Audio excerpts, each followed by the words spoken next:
India kicks off its Davis Cup campaign in New Delhi this February, facing a tough challenge from Togo. It's been nearly 4 decades since India last reached a Davis Cup final. Our next report delves into the new Davis Cup format and explores why Indian tennis is struggling to make an impact on the global stage. Here's our correspondent Atira Sasidharan with the story.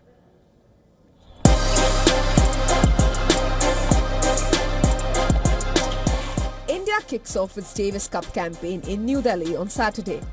And while it might not be a very glamorous tie, their opponents could prove to be tricky. West African nation Togo arrive in New Delhi in blistering form, winning 10 out of their last 11 ties, and they'll be looking to pull off a major upset on Indian soil.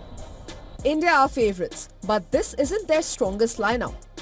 India will be without their top singles player Sumit Nagal and their best doubles player in Yuki Bhambri, with both players opting out of the tie. This new method is, new format is basically merit-based. If you're playing well, you're going to be there. If you're not playing well, you don't belong there. So we're not taking anything easy. This is probably the best African team that is there now. Beaten some very good countries to come here. So we're preparing very, very hard. Mukund Shashikumar, ranked 365th in the world, is India's highest ranked singles player in the squad.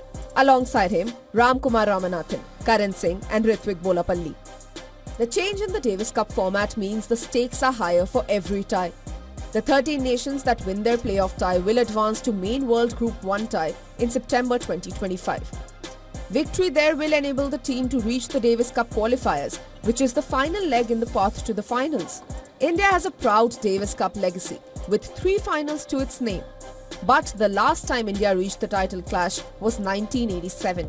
Since then, the Indian Davis Cup team has been nowhere close to reaching those heights.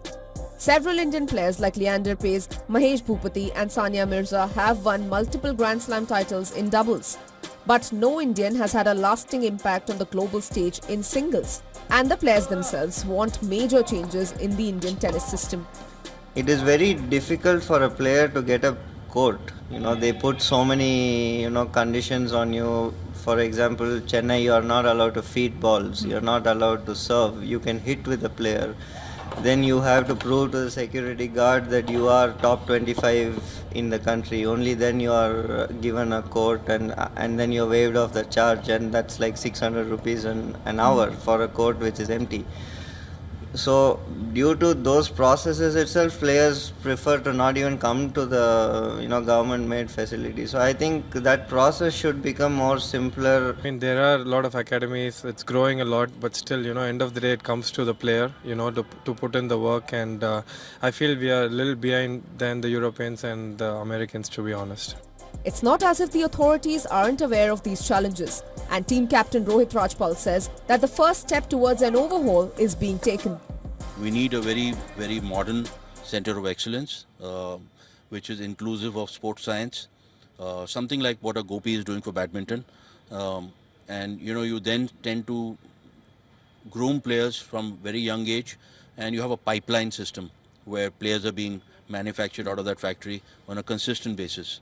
So this is something that is lacking in tennis, but AITA and all of us have had a chat. India has a pool of talented players, but they are struggling to make an impact at a global stage. Players have told us what they want from the federation to make an impact. This is Atira Sasidharan for WION World is One.